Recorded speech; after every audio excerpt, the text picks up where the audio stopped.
우리 하나님의 은혜가 우리 모두에게 함께 하시기를 간절히 바랍니다. 예수님께서 이 땅에 계실 때에 많은 사람들을 만나 주셨습니다. 그들의 병을 고쳐주시고 마음을 위로하시고 하나님 아버지에 대해서 알려주셨습니다. 그리고 예수님은 여러 도시들을 여행하셨습니다. 하루는 유대 지경을 넘어서 이방 도시라고 할 수 있는 두로에 가셨습니다. 두로에도 유대인들이 많이 살고 있었기 때문에 그들을 만나시러 가셨는데, 예수님께 나온 사람들 가운데 한 헬라 여인이 있었습니다. 그 여인이 예수님께 나온 이유는 딸이 악한 영에 들렸기 때문이었습니다. 그래서 사람들의 눈치와 또 차별을 무릅쓰고 예수님 앞에 나와서 주님, 제 딸을 좀 고쳐주세요 하고 부탁하기 위해서 예수님 앞에 나온 것입니다. 우리가 알기로 예수님은 정말 친절하시고 또 자상하시고 모든 사람들을 반겨주십니다. 그러므로 이 여인에 대해서도 그래, 내가 너를 도와줄게 라면서 딸을 고쳐주셨을 것 같습니다. 그런데 이상하게도 예수님은 이 여인을 매우 차갑게 또 모질게 대하십니다. 예수님 말씀하시기를, 자녀가 빵을 먹고 있는데 그 빵을 빼앗아서 개에게 줄 수는 없다, 이렇게 말씀을 하시는 겁니다. 참 이상한 말씀이지 않습니까? 비유지요. 그런데 거기에서 자녀라는 것은 당연히 하나님의 백성 이스라엘 사람을 가리키고, 그들이 먹고 있는 빵은 하나님의 은혜, 하나님의 사랑, 하나님의 능력입니다. 그런데 그것을 빼앗아서 개에게 줄 수가 없다. 여기서 개라는 것은 유대인이 아닌 이방 민족들, 여기서는 헬라 여인이니까 헬라 민족을 가리키는 말입니다. 이게 참 이상한 말씀이시지요. 이 여인을 그 면전에 두고 개에 비유하신 것이니까 듣는 우리도 참 민망하고, 당사자인 그 여인은 얼마나 놀라고 부끄러웠을지 우리가 짐작할 수가 있습니다. 물론 우리는 이 이야기의 결말을 알고 있습니다. 해피엔딩입니다. 그 여인은 결국 그 여인의 딸을, 예수님은 그 여인의 딸을 고쳐주셨습니다. 예수님은 사람의 마음을 다 아시지요. 그래서 이 여인이 이렇게 거절당해도 금방 돌아가지 않고 끝까지 예수님께 매달릴 것이라는 것을 주님은 아셨습니다. 왜냐하면 그것은 딸을 사랑하는 부모의 마음이기 때문입니다. 사실 우리도 그것을 이해할 수 있습니다. 자식이 병에 걸려서 힘들어하고 있으면 부모님의 마음이 얼마나 찢어지는지 모릅니다. 할 수만 있다면 그 자녀의 고통을 내가 대신 하고 싶고 적어도 함께 나누어 지고 싶습니다. 하지만 우리 인간은 그렇게 할 수 없습니다. 아무리 사랑하는 사이라도 정말 마음으로 함께 아파할 수는 있지만은 실제로 그 육신의 고통을 내가 대신 지거나 나누어 지거나 할 수 없습니다. 그것은 예수님만이 하실 수 있는 일입니다. 그래서 이 어머니도 자기 어린 딸의 이런 악령 들린 고통을 보면서 어떻게 할 수가 없고 치유해 줄 수가 없어서 단지 보면서 마음을 아파서 함께 힘들어하고 있을 뿐이었습니다. 이 딸의 경우에는 악령이 걸렸다고 했으니까 어떤 좀 정신적인 또한 영적인 그런 어려움이 있었던 것이지요. 나중에 이야기의 끝에 보면 그 여인이 집에 가봤더니 이 딸이 침대에 얌전히 누워 있었다 그랬습니다. 그걸로 봐서 그 증상이 심할 때에는 사납게 달려들고 부수고 그랬던 것 같습니다. 그러니 어머니의 마음이 얼마나 찢어지겠습니까? 사람으로서 존귀하게 살아야 할 이 딸이 악한 영이 들려서 그렇게 고통을 받고 있는 것입니다. 그런데 예수님께서 정말로 이 두로라는 이방 도시까지 오셨다고 하는 말을 듣고 만사 제쳐놓고 예수님 만나 뵈러 나온 것입니다. 그러니 예수님께서 좀 냉정한 말씀 하셨다고 해서 정말 토라져서 금방 휙 가버리지는 않는 것이죠. 예수님, 내가 용하시다고 해서 왔더니 아니네요, 나 갑니다, 리뷰 엉망으로 할 거예요, 이러지 않아요. 끝까지 붙들고 예수님께서 은혜를 주실 때까지 그 자리에 있는 것입니다. 그렇게 예수님께서는 이 여인이 은혜를 구할 것을 알고 계셨지만 여전히 우리들이 질문하게 됩니다. 예수님께서 왜 그렇게 말씀을 하셨을까요? 오늘 본문의 배경이 되는 이 두로라는 도시는 유대로부터 좀 북쪽에 있는 지중해 동부 해안에 있는 고대로부터 유명한 항구 도시였습니다.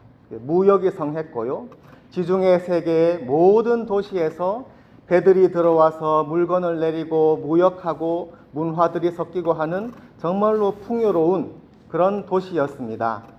에스겔 27장에 보시면 두로가 세상 나라들과 어떤 무역을 했는지, 그래서 얼마나 부를 많이 축적했는지를 우리가 볼 수가 있습니다.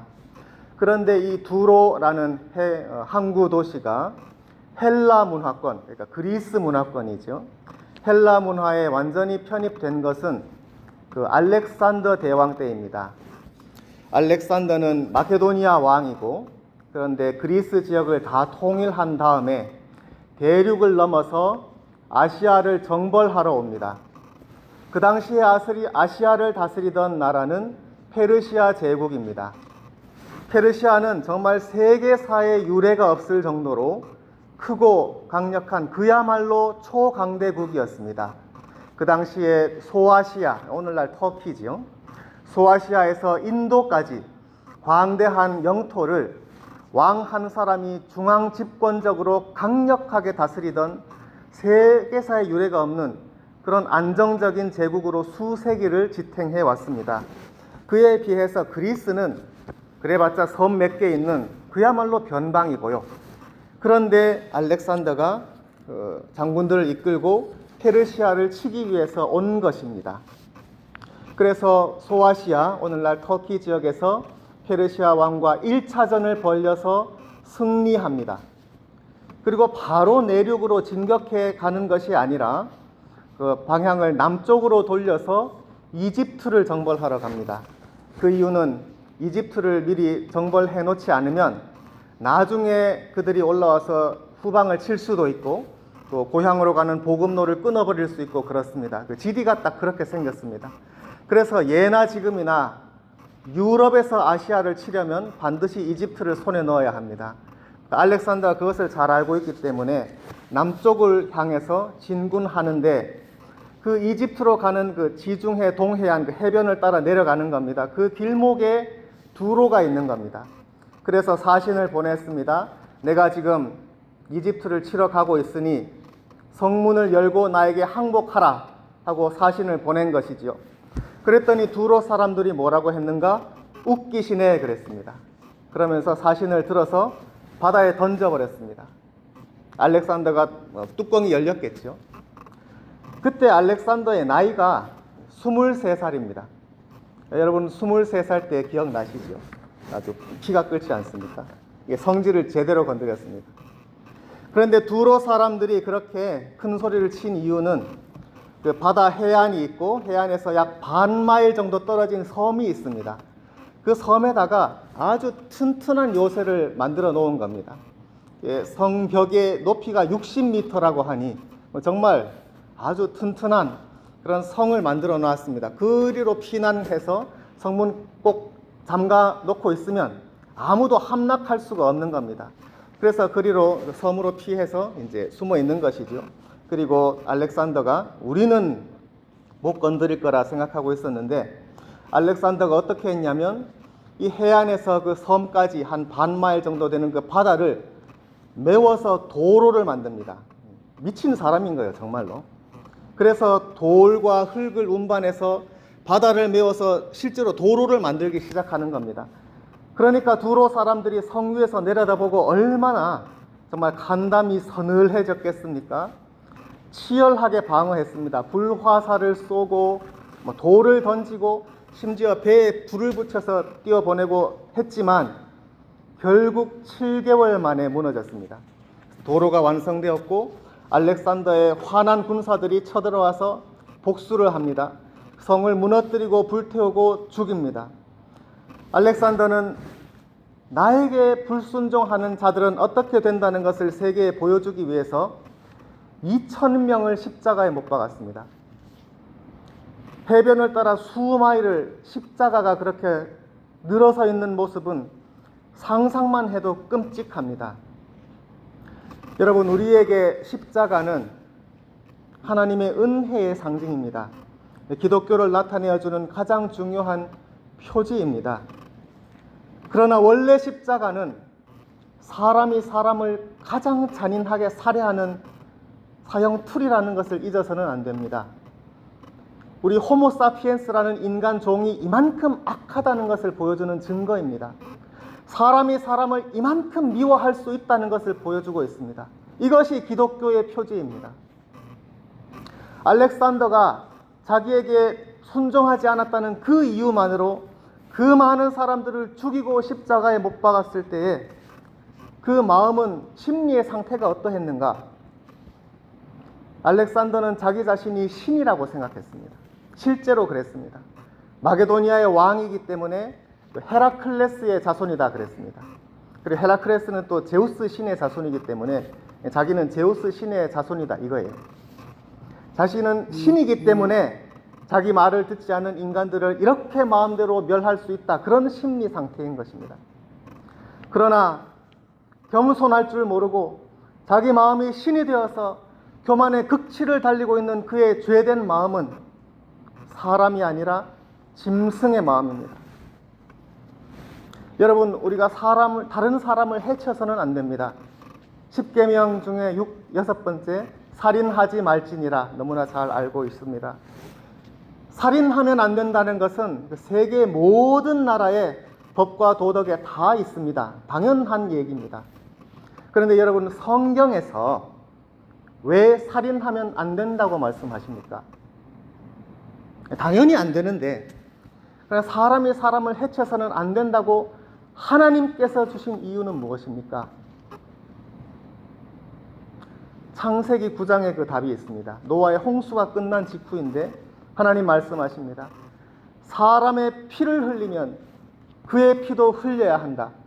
왜냐하면 그는 하나님의 형상으로 지어졌기 때문이다. 우리에게는 하나님의 형상이 있습니다. 우리가 어떤 사람을 해치면 그 사람의 목숨만 죽이는 것이 아니라 그 안에 있는 하나님의 형상이 파괴됩니다. 그를 지으시고 사랑하시는 하나님의 영광이 파괴됩니다. 어떤 사람이 이렇게 질문했습니다. 인간이 평생 동안 아무리 죄를 많이 지어도 그래서 유한하지 않는가? 유한한 인생 동안에 유한한 죄를 짓는데 왜 그의 그 죄의 형벌은 영원한 지옥인가라고 질문했습니다. 유한한 세계 인생과 영원한 지옥. 그 이유는요, 우리가 죄를 지어서 사람을 해칠 때에 그 사람만 해하는 것이 아니라 그 안에 있는 하나님의 형상이 해쳐지기 때문입니다. 그리고 영원하신 하나님에 대한 죄이기 때문입니다. 알렉산더는 그 수많은 사람의 피를 흘리면서 말할 수 없이 하나님의 형상을 회파했습니다. 그리고 정작 그 당사자는요, 젊은 나이 33살에 죽어버렸습니다. 너무 허망한 인생이지 않습니까? 그러나 그의 죄의 값은 지워지지 않습니다. 두로의 해변을 따라서 흘렀던 그 많은 사람들의 십자가의 피, 그것을 보시면서 흘리시는 하나님의 눈물이 그 땅에 아직도 그 땅을 적시고 있습니다. 그 땅으로 예수님께서 들어오신 것입니다. 물론 많은 세월이 흘렀습니다. 그 헬라인의 자손들, 그리고 유대인 그 자손들이 지금은 함께 살고 있는 것입니다. 그러나 공의로우시고 모든 것을 아시는 하나님 앞에 그 무서운 죄는 아직도 생생하게 있습니다. 예수님께서 원하시는 것이 무엇입니까? 하나님과 인간 사이의 이 깨어진 관계, 하나님의 영광을 파괴한 인간의 죄가 있고, 하나님은 그래도 우리를 무한히 사랑하시지만 자기 자신의 죄를 알기에 주님 앞에 나아가지 못하는 인간의 죄가 장벽이 되어 있습니다. 이것을 깨뜨리기 위해서 예수님은 오셨습니다. 자기 백성을 죄에서 구원하시기 위해서 예수님께서 이 땅에 오신 것입니다. 이 두로 사람들, 헬라인들의 죄가 하나님 앞에 속죄되기 위해서 예수님께 필요한 것이 무엇입니까? 모든 헬라 민족이 회개하고 구원받는 것입니까? 예수님께서 원하시는 것은 단 한 사람입니다. 헬라 민족 가운데 한 사람이라도 전심으로 죄를 고백하고 예수님의 은혜만이 필요합니다라고, 그리고 예수님께서 거절하실지라도 물러나지 않고 나는 예수님이 아니면 죽습니다라고 주님만을 붙들 수 있는 단 한 사람이 필요합니다. 그런데 그 많은 헬라 민족 가운데에 누가 그렇게 할 수 있단 말입니까?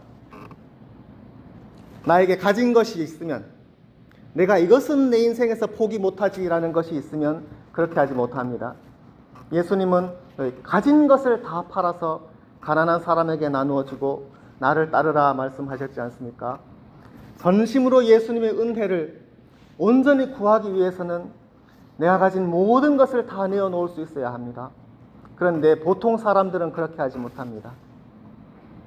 하지만 이 여인은, 이 어머니는 그렇게 할 수 있습니다. 왜냐하면 내 딸이 온전해지기만 한다면 나는 모든 것을 다 포기할 수 있다.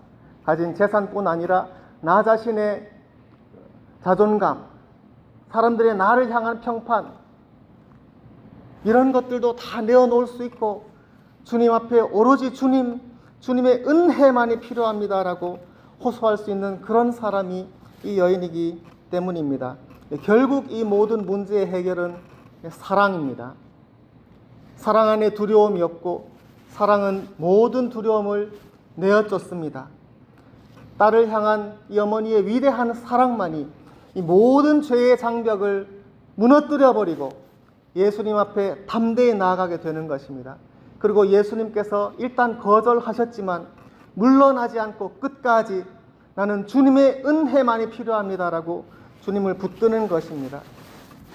예수님께서 개에 비유하셨습니다. 그래도 좋다는 것입니다. 왜냐하면 비록 자녀처럼 좋은 빵은 아닐지라도 개처럼 던져주는 빵 부스럭이라도 만족하겠다는 것입니다.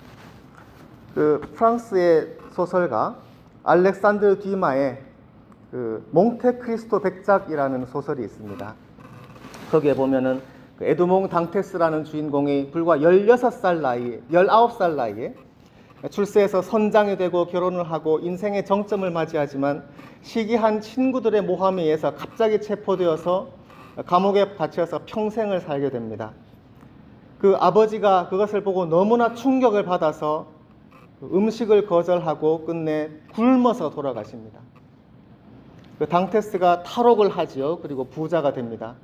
그래서 수소문해서 나의 아버지가 어떻게 되셨는가 알아봤더니 그분이 아들 걱정하다가 음식도 거절하고 굶어 돌아가셨다는 것을 알게 됩니다.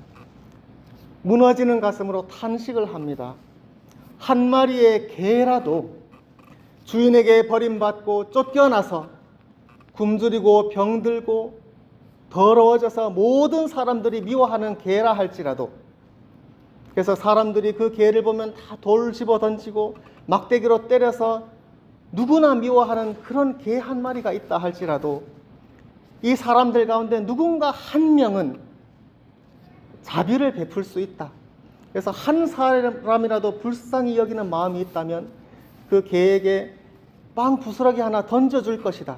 그러면 그것을 먹고 사는 법인데 어찌 그 존귀하신 분이 그렇게 굶어서 돌아가셨단 말입니까? 하고 탄식하는 대목이 나옵니다.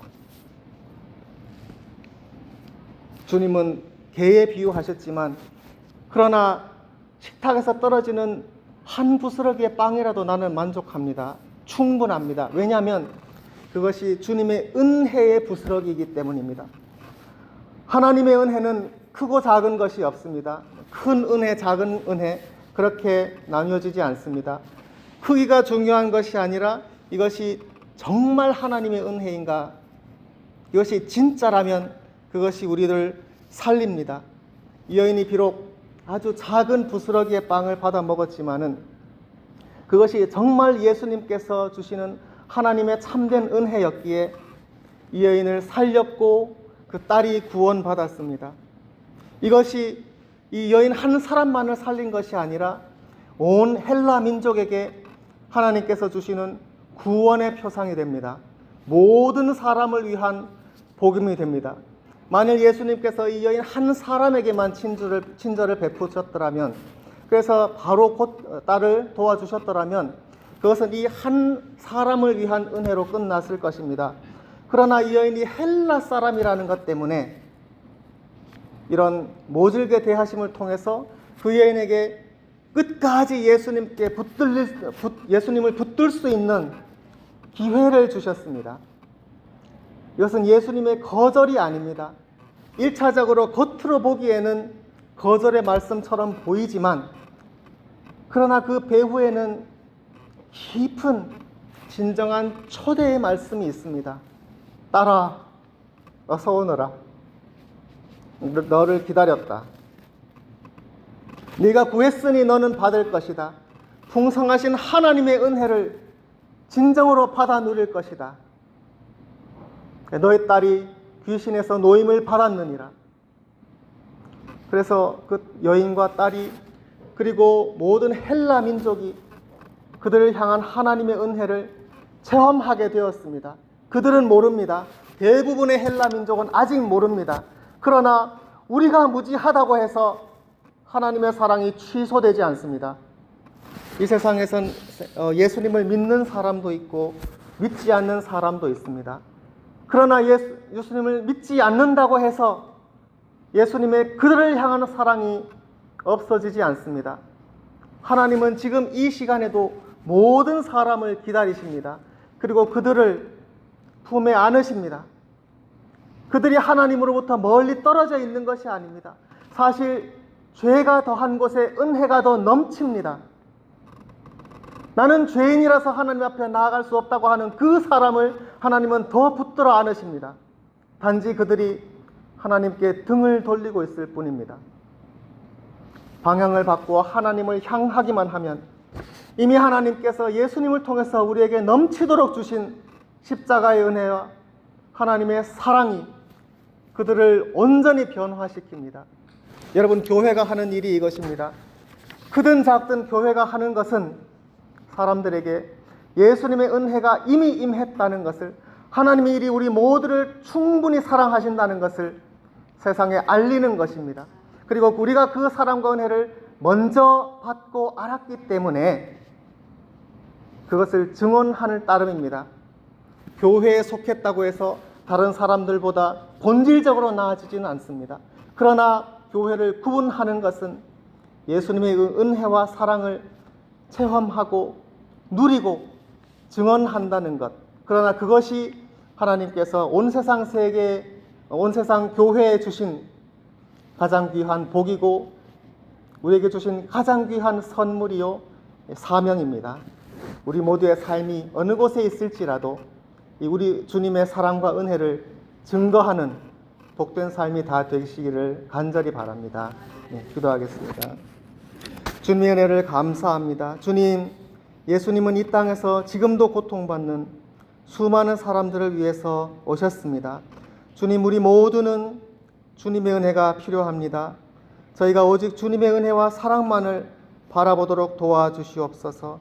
오늘의 헬라 여인처럼 어떤 상황에서도 예수님만 끝까지 붙들고 은혜를 간구하는 사람들이 될 수 있도록 도와주시옵소서. 세상 많은 사람들이 주님을 떠나서 죄 가운데 있을지라도, 그러나 주님은 그들을 사랑하시고 그들의 고통을 대신 지십니다. 주님, 저희가 주님의 교회로서 우리 예수님의 사랑과 구원을 세상에 전할 수 있도록 도와주시옵소서. 죄악 권세가 강할지라도 하나님의 은혜는 더욱더 크다는 것을 세상에 드러내도록 성령님 함께하여 주시옵소서. 저희 모두와 저희 가정과 일터와 학교에 은혜를 베푸시고 날마다 우리 주님을 자랑할 수 있도록 도와주시옵소서. 감사하고 예수님의 이름으로 기도합니다. 아멘.